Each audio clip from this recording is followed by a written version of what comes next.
تازہ ترین صورتحال یہ ہے کہ امریکی وزیر دفاع رابرٹ گیٹس نے اعلان کیا ہے کہ امریکہ اپنے دفاع کے لیے کچھ بھی کر سکتا ہے اور امریکہ کو دہشت گردی پر پاکستان کے بارے میں اپنی پالیسی بدلنا ہوگی۔ آج کے دن بھی امریکہ کے جاسوس طیاروں نے پاکستانی علاقوں پر پرواز کی، لیکن ہمارے حکمرانوں کے کانوں پر یوں تک نہیں رینگ گئی اور یوں محسوس ہوتا ہے کہ حکومت کو صورتحال کی سنگینی کا علم ہی نہیں۔ حضرات، کیا حکومت کو صورتحال کی سنگینی کا اندازہ ہے؟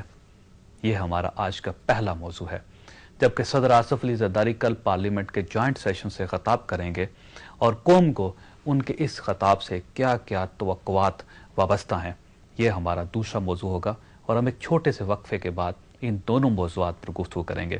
لیکن ناظرین، میں پروگرام کے آخری حصے کے بارے میں بھی آپ کو بتاتا چلوں، کسی نے حضرت علی رضی اللہ تعالیٰ عنہ سے پوچھا تھا کہ دنیا کی ترتیب کب بگڑتی ہے؟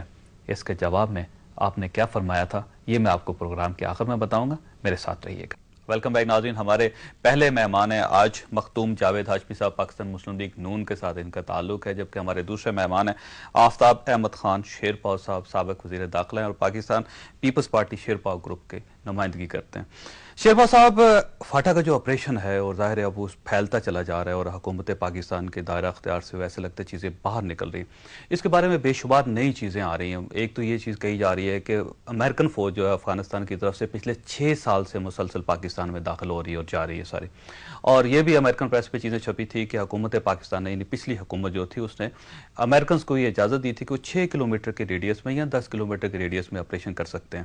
آپ اس وقت وزیر داخلہ تھے، یہ صورتحال اصل تھی کیا اس وقت؟ بسم اللہ الرحمن الرحیم۔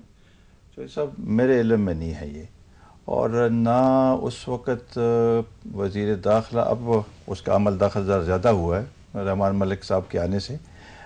اس وقت وزیر داخلہ کا کوئی عمل دخل نہیں تھا ٹرائبل ایریاز میں، بلکہ سارا پریزیڈنٹ، گورنر اور وہاں پر آرمی اور فرنٹیئر کور وہی چلاتے تھے، اور جو ان کی ٹرائی پارٹائٹ الائنس ہے اس میں بھی اس کا وزیر داخلہ کا یا انٹیریئر منسٹری کا کوئی عمل دخل نہیں۔ ہمیں صرف رپورٹ آتی تھی کہ یہ ہوا یا یہ ہوا ہے، تو میرے علم میں تو بالکل کچھ نہیں ہے کہ آپ اسی علاقے کے رہنے والے ہیں، ذاتی طور پر آپ کی معلومات جو ہیں وہ کیا ہیں؟ جی نہیں، ذاتی طور پر معلومات تو وہ تو سب کے سامنے ہے کہ کیا کچھ ہوا ان دنوں میں اور اب جو کچھ ہو رہا ہے۔ امریکن داخل ہوتے تھے اس وقت پاکستان کے علاقوں میں؟ امریکن داخلے مجھے کوئی ایسے علم نہیں ہے، یہ پریڈیٹرز اور کچھ جو پہلے جو باجوڑ میں ہوا تھا، ڈمارولہ پہ اور مختلف جگہوں پہ پریڈیٹرز سے اٹیکس ہوئے تھے، لیکن زمینی ان کے داخلہ ایسے میرے علم میں نہیں ہے۔ یہ ضرور سنی گئی تھی بات کہ کچھ شاید ان کے سی آئی اے کی یا کوئی ایسے لوگ وہاں پر کچھ رہ رہے ہیں، لیکن اور ہمیں اس سے زیادہ کوئی شیرپاؤ صاحب، سرحد کے اوپر ایک سینٹر بنایا گیا تھا جس میں افغانستان کے لوگ تھے، انٹیلیجنس کے، افغانستان کے گورنمنٹ آف پاکستان کے انٹیلیجنس کے لوگ تھے اور امریکن انٹیلیجنس کے لوگ تھے۔ کہا یہ گیا تھا کہ 12 اس قسم کے سینٹر بنے گے، لیکن اس میں ایک سینٹر جو تھا وہ آپ کی حکومت کے درمیان بن گیا تھا۔ آپ کو اس کے بارے میں بھی نہیں پتا؟ نہیں، پشاور میں بنا تھا؟ نہیں، اس سرحد پہ بنا تھا۔ نہیں، میرے علم میں نہیں ہے۔ آپ کے علم میں یہ بھی نہیں ہے سر؟ اچھا، اب اس آپریشن کو جو ہے نا، آپ اس آپریشن کی اب آپ ذرا صورتحال دیکھیں تو فوج یہ کہہ رہی ہے، اس وقت کے جو جنرل تھے انہوں نے کہا تھا فوج نے کسی قسم کا امریکن سے ساتھ ایگریمنٹ نہیں کیا تھا۔ آپ حکومت میں آپ یہ کہہ رہے ہیں کہ مجھے اطلاع نہیں تھی اس چیز کی، اس کا مطلب یہ ہے کہ یہ سارے فیصلے صدر پرویز مشرف انفرادی طور پہ کرتے رہے؟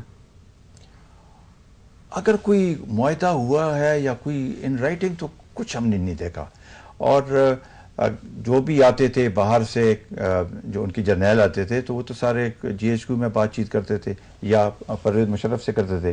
ہمارے پاس تو رچرڈ باؤچر وغیرہ جو زیادہ پولیٹیکل وہ چیز تھی، وہ آتے تھے اور وہ کوارڈینیشن کہ بھئی ہونی چاہیے، یہ باتیں ہوتی تھیں، لیکن اور میرے علم میں کم از کم نہیں ہے کہ یہ آپ باقی جو فیصل صالحات مجھ سے پہلے رہیں ان کے علم میں بھی یہ بات نہیں ہوگی۔ ٹھیک۔ ہاں، ہاشمی صاحب، کل صدر صاحب جو ہیں وہ جوائنٹ پارلیمنٹ کے سے خطاب کر رہے ہیں اور ظاہر ہے اس کے بعد وہ امریکہ کے دورے پر جائیں گے، اور یہ جو ان کا خطاب ہے یہ اس لحاظ سے بڑا اہم ہے کہ اس سے ہماری